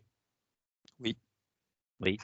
En fait, la douane demande aujourd'hui que le chauffeur ait. Alors, on ne parle pas de l'EAD, vous parlez du transit là. Oui, pardon, du transit. Hein, oui, du transit. Oui. Alors, les Britanniques ont bien reconfirmé qu'ils demandaient le papier, par exemple. Et du côté français, c'est quand même mieux. Hein. Techniquement, un code barre pourrait suffire, mais en cas de contrôle, il faut avoir le papier. En fait, il faut avoir le moyen de le rematérialiser en cas de contrôle. D'accord ? D'accord, donc même le transit en version PDF qu'on envoie sur un smartphone à un chauffeur, c'est pas recevable. Techniquement si, mais en cas de contrôle, il faut qu'il l'imprime. Donc, donc c'est-à-dire qu'avant de partir de chez mon client, mon fournisseur anglais, il faut qu'il ait mon transit anticipé. Oui, alors par contre, pour les transits, ce que j'ai pas dit, c'est que c'était rapide là, mais les Anglais sont en train de mettre en place des plateformes, notamment à Ashford, sont en train de construire, elles ne sont pas construites, des plateformes pour permettre aux opérateurs de venir s'arrêter et imprimer leurs documents.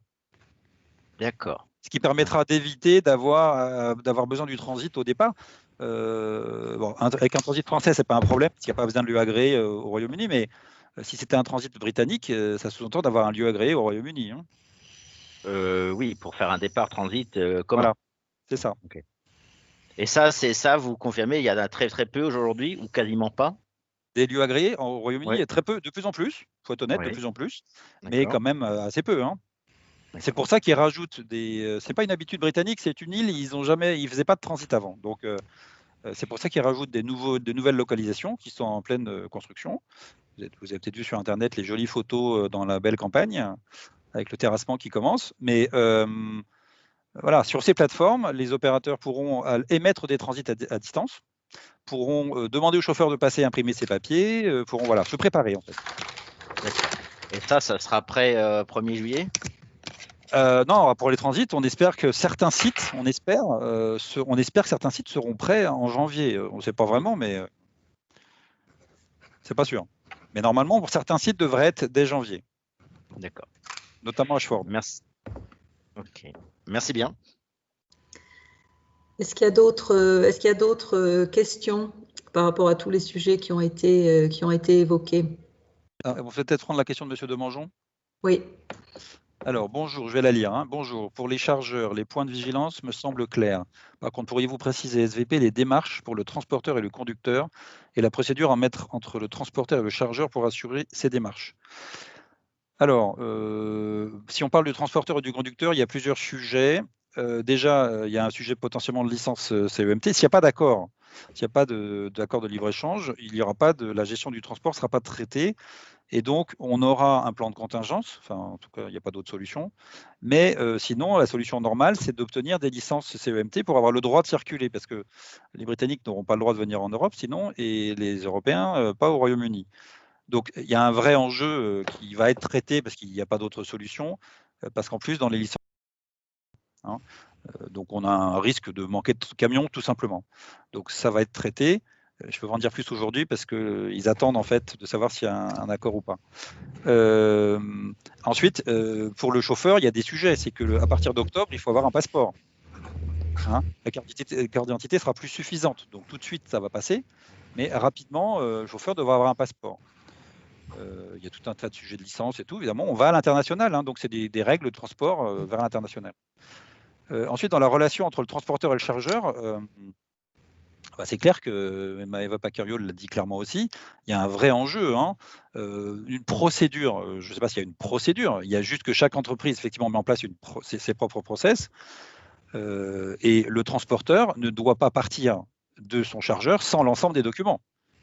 Le problème, c'est qu'il faut qu'il ait l'ensemble des documents export et import, et tout au moins l'équivalent le suffisant pour traverser.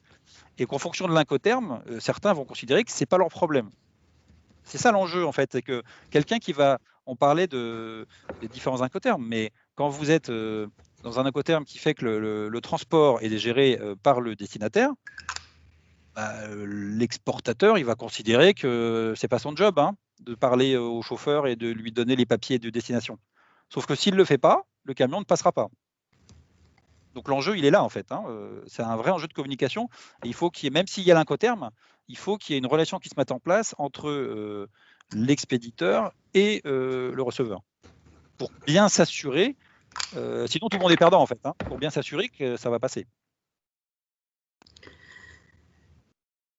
Très bien. On a d'autres questions. Plaqué, si vous avez une question, vous avez levé la main. On vous écoute. Une question pour Monsieur Thouard. Moi, c'est toujours relatif au transit.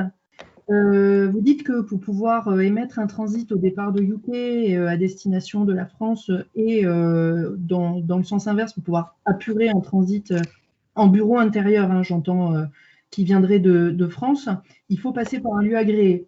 Oui. Donc, moi, ce système-là, je le connais mal. On ne peut pas tout simplement faire des stop-douanes aux bureaux de douane locaux, hein, en bureau intérieur?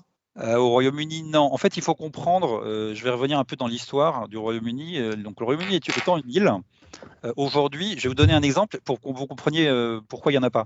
En fait, aujourd'hui, quand vous arrivez avec une marchandise pays tiers dans un port britannique et que vous allez mettre cette marchandise dans un entrepôt sous douane inland, au sein du Royaume-Uni, vous ne faites pas un transit. Chez nous, on fait un transit entre le port et l'entrepôt.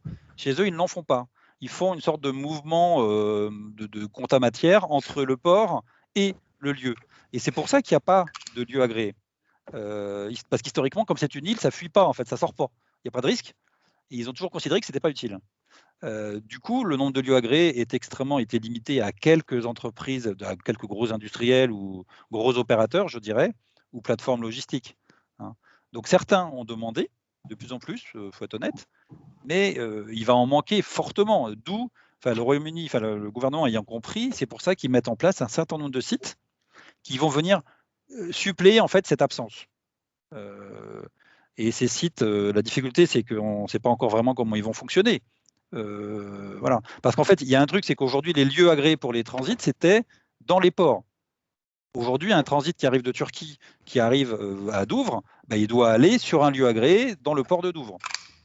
Je vous laisse imaginer, c'est une question que j'ai posée lors d'une dernière réunion avec nos amis de l'administration britannique, en leur disant, mais attendez, expliquez-moi, vous êtes en train de m'expliquer que le chauffeur qui arrive de Turquie, même d'Europe, avec un transit, il va devoir aller chercher un lieu agréé dans le port de Douvres, sachant qu'il va déjà être saturé parce que les camions vont être en file indienne et que du coup, il va peut-être mettre des heures avant d'accéder à son point. Parce qu'en fait, ce n'est pas juste en arrivant, il va falloir qu'il aille chercher un lieu agréé sur le port. Et ils m'ont répondu, pour l'instant, oui. Sauf que c'est quand même pas super rassurant, en fait. Donc, il vaut mieux avoir un lieu agréé dans les terres et du coup, faire le transit jusqu'à ce lieu agréé. Voilà. Donc, dès qu'il y aura, qui nous confirmeront que Ashford est disponible, je l'espère, dès janvier, ça veut dire qu'il faudra communiquer à tout le monde les numéros de bureau pour qu'on puisse faire les transits vers les bons numéros et informer le chauffeur qui devra s'y arrêter. Il y a ça aussi, parce qu'il ne faut pas que le chauffeur oublie de s'arrêter. Voilà. Parce que dans la communication que la douane a mis en place sur son site internet dont vous avez parlé tout à l'heure, la manière dont est présenté le transit fait au départ de UK vers l'Union européenne, ou plus particulièrement la France en l'occurrence, laisse sous-entendre que le transit est aussi facile qu'en France. C'est-à-dire, on n'a qu'à dire à un chauffeur qui se pointe au bureau de douane de Birmingham, il prend son transit et puis tranquille, il va à la frontière et il passe en circuit vert. Oui, alors c'est un sujet que nous, on avait discuté avec la douane au début parce que dans les premières communications, alors la communication de la douane, elle est extraordinaire, elle est formidable, je le dis tout de suite. Par contre, sur ce sujet précis, nous, on a dit assez vite qu'en fait, il ne fallait pas trop communiquer sur les transits vers le Royaume-Uni parce que certes, c'est une possibilité, certes, ça existe. Je reste circonspect sur la réelle capacité des Britanniques à apurer nos transits à destination. Voilà, même si ils sont en train de mettre en place des solutions. Donc la position de la douane française, c'est une position réglementaire qui est normale, en fait, qui est de dire voilà comment ça doit marcher et il n'y a pas de problème. Sauf que le problème, c'est que les Anglais ne sont pas vraiment prêts, en fait. Voilà. Donc c'est pour ça que on peut faire un transit, mais il faut s'assurer à l'avance qu'on a un lieu à destination. Si on l'a, il n'y a aucun problème. Effectivement, c'est une solution très simple. Je parlais du groupage tout à l'heure. On peut très bien faire du groupage vers une plateforme avec un lieu agréé au Royaume-Uni. Mais il faut avant de partir s'assurer qu'on a un lieu agréé. D'accord, ok. Merci pour votre réponse. Je crois qu'on a une autre question de Fabien Henriot. Non. J'ai vu aussi dans le chat un échange entre Karina Maclouf et France sur la question des nouvelles contre-étiquettes et les mentions qu'elles devraient contenir pour tous les produits issus de la viticulture. Est-ce que vous pourriez apporter des précisions? Je ne sais pas si Karina Maclouf peut prendre la parole ou si elle attend surtout la réponse. Alors, ce que j'ai précisé, éléments d'information. Voilà, ce que j'ai précisé dans le chat, c'est que pour les vins et spiritueux, donc il y a eu une mise à jour enfin sur HMRC sur le site de la douane britannique la semaine dernière, ou il y a 15 jours peut-être, en tout cas le 20 octobre, avec une synthèse des procédures applicables. Globalement, les changements majeurs interviendront en octobre 2021. Et globalement, jusqu'en octobre, de ce que je comprends, sachant que je n'ai pas analysé les textes en détail, on fait une sorte de statu quo concernant les vérifications des produits, les VI1, pardon, les étiquetages, jusqu'en octobre 2021. Donc, il y a une sorte de statu quo jusqu'en octobre, un peu comme pour les passeports. Et puis, en octobre, on passe aux règles britanniques à proprement parler. Ah, je vois une question d'Éric de Mangeon sur les éventuelles sanctions, sur les éventuelles sanctions qui seront appliquées en cas d'irrespect des procédures. Alors effectivement, il y en a un certain nombre. Alors je vais déjà côté britannique, je vais le faire dans ce sens-là. Côté britannique, si jamais on n'obtient pas le Kent Access Permit, c'est-à-dire que si un chauffeur rentre dans le Kent sans son permis, donc sans avoir prédéclaré qu'il est prêt à traverser, et avoir eu l'autorisation, il aura 300 pounds d'amende par camion. Ça, c'est clair. Alors, du côté européen, je rappelle que l'ICS est à faire avant d'arriver. Donc, si je vais prendre l'exemple français, par exemple, si l'ICS, on est prêt à traverser, mais on n'a pas fait l'ICS, on va passer en orange. Un ICS, Import Control System, ne peut pas être fait après, c'est trop tard. Une fois qu'on a traversé, c'est trop tard. Donc, ça serait théoriquement une amende systématique, même si au début, il y aura une tolérance. Quand on parle de tolérance, je vais y venir après, on arrive vite sur des différences d'un pays à l'autre. On arrive vite sur des différences parce que nos amis belges nous ont annoncé un peu, c'était une surprise la semaine dernière, que chez eux, pendant 2 mois, il n'y aura pas d'amende, sous réserve que l'opérateur soit de bonne foi. On a oublié, on a une procédure qui n'est pas bonne, etc. Et bien les Belges, pour être clair, afin d'attirer vers eux, encore une fois, les flux, ont annoncé que chez eux, c'était open bar. Donc on peut faire des erreurs, du moment qu'on est bonne foi. Pendant 2 mois, ils passeront l'éponge. Voilà. Mais oui, il y aura des sanctions, il y aura des amendes s'il n'y a pas de respect des réglementations. On est loin du projet de renforcement de l'union douanière affiché par la Commission européenne sur les réactions des États membres par rapport à ce que vous disiez, Olivier, les réactions des États membres sur le Brexit. Mais c'est un petit peu inéluctable.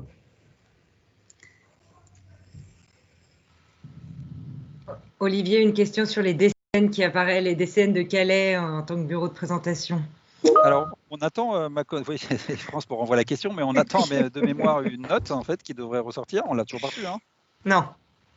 Voilà, on n'a pas encore la note. On l'a réclamée. Hein. A priori, le contexte sera le même que tout au début, c'est-à-dire que les bureaux seront ouverts en DCN sur le général cargo, mais pas sur les groupages et les marchandises CIVEP. C'est ce qui devrait être mis en place, c'est ce qui ressort du dernier guide douanier qui indique que ce sera soumis à condition. Donc ça devrait être comme la première note aux opérateurs qui avait été publiée dans le cadre du Brexit. Mais on n'a pas la note à date. Voilà. Donc il y a une question encore sur le chat là, de Fabien Henriot, IPA au 1er janvier 2021. PA anglais. Alors pour moi, c'est un peu obscur, tous ces acronymes. J'espère que ça a du sens. Il parle de Lean Word Processing, c'est ça? Oui, le perfectionnement. Perfectionnement actif, c'est ça? J'imagine. Oui, c'est ça.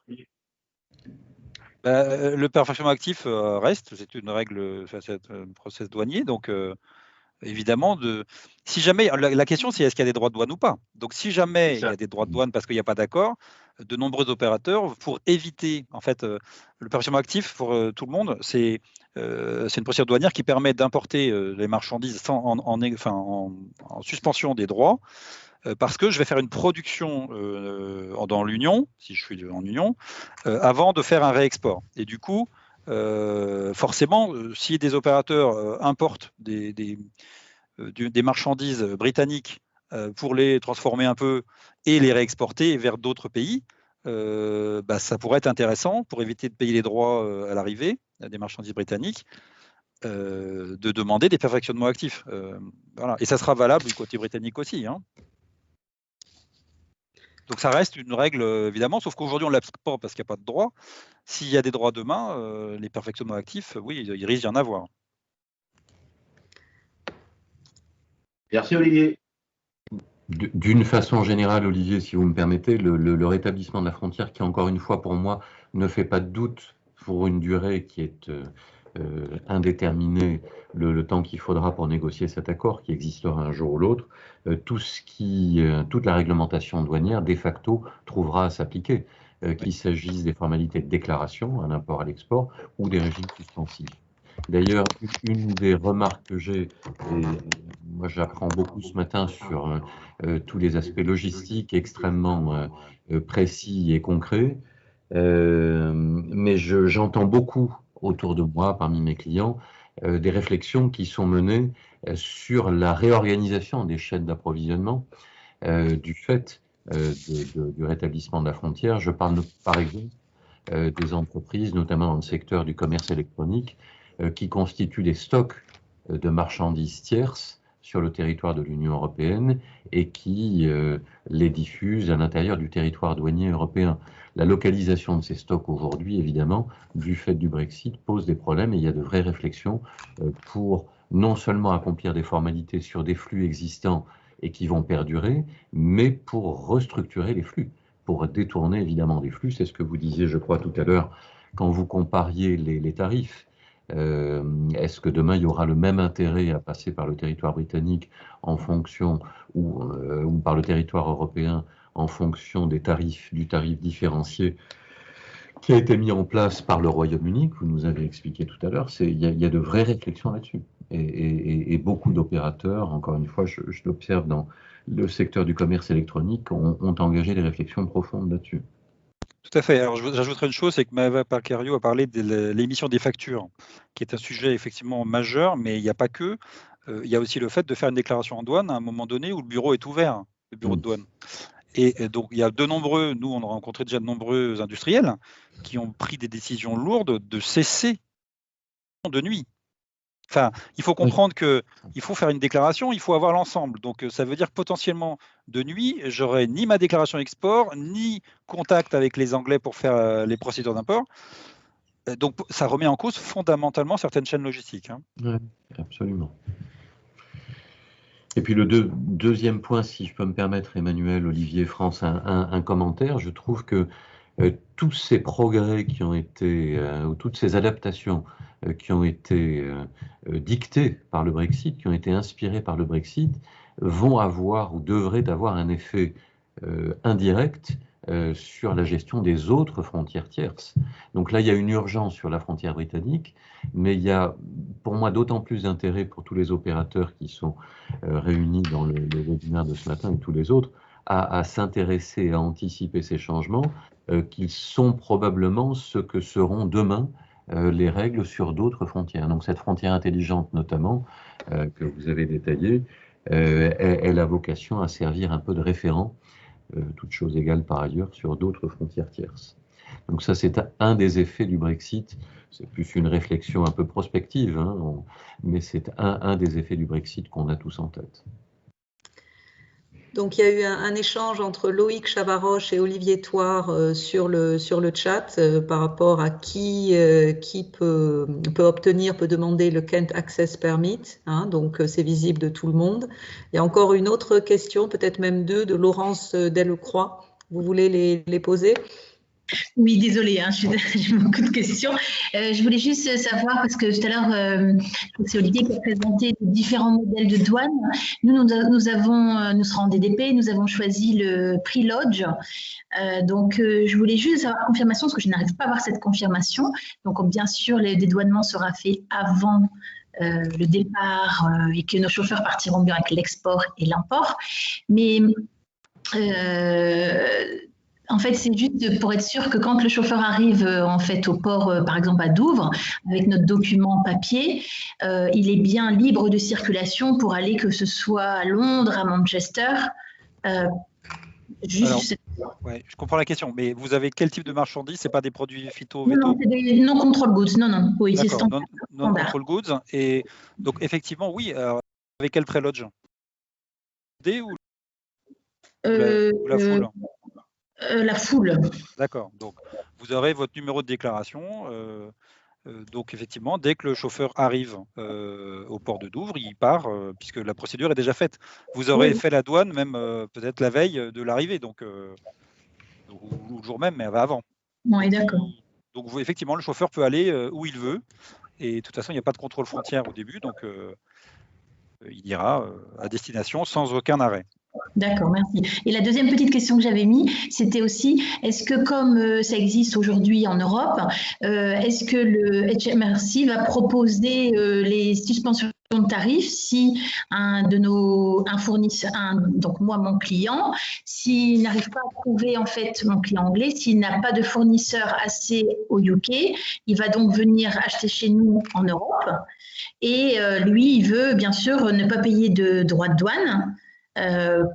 Une suspension de tarif, quoi. Il ne payera pas s'il faut rentrer dans des critères douaniers classiques, je dirais, hein, soit perfectionnement, soit il pourrait y avoir des régimes de suspension particuliers pour soutenir la production britannique, hein, sur certains produits. Ça va dépendre de la réglementation britannique. Donc, voilà. Est-ce que vous savez si, par exemple, la réglementation britannique va faire un copier-coller de l'Europe? On ne sait pas. C'est trop tôt. Pour l'instant, oui, mais pas forcément sur les tarifs, pas sur le tarif douanier. C'est sur la procédure, merci. Hein. J'ai l'impression, Olivier, que la douane française anticipe des difficultés sur les garanties des douanières, parce que j'ai vu qu'elle avait communiqué encore hier ou avant-hier sur un appel à la vigilance et à la constitution de garanties. Est-ce que vous partagez ce sentiment? J'ai vu cette alerte notamment de Dunkerque. Alors en fait, je ne sais pas si c'est une inquiétude, c'est juste que je pense que moi je le prends comme un rappel que tout opérateur qui veut faire procéder à des importations doit disposer d'une garantie douanière. Celui qui veut émettre un transit doit disposer d'une garantie de transit et mettre en place une garantie, ça prend plusieurs mois. Donc oui, je pense que au-delà d'une inquiétude, je pense que c'est un bon rappel et un sain rappel de rappeler. Alors après, l'importateur ou celui qui émet le transit n'est pas obligé de l'avoir lui-même. Hein. Il peut avoir un transitaire qui va disposer de la garantie. Voilà. Donc c'est pas une obligation pour l'expéditeur ou l'importateur, mais. Merci. Sur le chat, on a encore des questions. Vous les voyez, Olivier, de Monsieur Demangeon, de Fabien Henriot. Il y a déjà, je crois, une réponse apportée par Audrey Filali de TLF. Est-ce que c'est sur la question des emballages vides que la réponse a été apportée? Elle transmet la note aux opérateurs de Dunkerque dont parlait Olivier et Jean-Marie juste avant. D'accord, parfait. Sur les emballages vides, je ne vois pas la question, mais sur les emballages vides, en fait, il y a du côté britannique, il n'y aura pas grand-chose. On attend la publication, il y aura une nouvelle législation, mais normalement, il n'y aura pas d'export, hein, par exemple. Quand ça repartira du Royaume-Uni vers l'Europe, il n'y aura pas d'export. Du côté européen, on va respecter les règles européennes, hein, pas de surprise. La France a publié dans le guide douanier la position française. Et en fait, pour ceux qui ont des emballages réutilisables qui circulent, il faut aller voir votre PAE français et qui va mettre en place une autorisation pour vos emballages de statut UE qui circuleraient. Hein. Le PAE, c'est lui qui va vous aider à mettre en place cette autorisation qui permettra d'avoir une sorte de libre circulation et donc de ne pas payer les droits au retour de vos propres emballages. Il y a plusieurs schémas possibles, ils sont détaillés dans le guide douanier, honnêtement c'est plutôt pas mal. Et ce qu'il faut bien comprendre, c'est qu'il y a une différence de traitement entre les emballages de statut UE ou les emballages de statut pays tiers et donc britannique. Parfait. Je crois qu'on a répondu à toutes les questions. Je crois qu'il n'y a plus de questions. Donc on a débordé d'un quart d'heure, mais c'était pour la bonne cause, parce que ça veut dire que voilà, il y a beaucoup de questions qui continuent à se poser, des questions très pratiques et puis des questions aussi de réglementation applicable.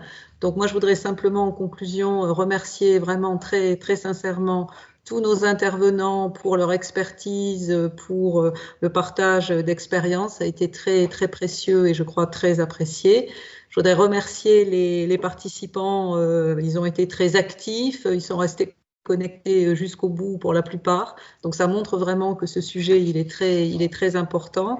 Quand on regarde les enjeux économiques d'un point de vue un peu macro, on voit que en 2019, les exportations françaises vers le Royaume-Uni ont représenté 34 milliards d'euros, que les importations françaises en provenance du Royaume-Uni ont représenté 21 milliards d'euros.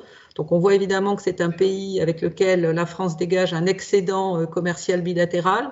Ils ne sont pas si nombreux, donc évidemment c'est très très important de continuer à pouvoir maintenir ces flux dans les meilleures conditions.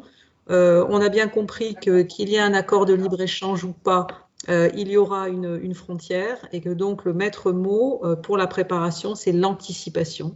L'anticipation sur la base de ce qui est déjà connu. Beaucoup de déclarations, beaucoup de procédures ont été rappelées. Il y a également l'automatisation qui va se développer et sans doute ça sera utile pour d'autres frontières.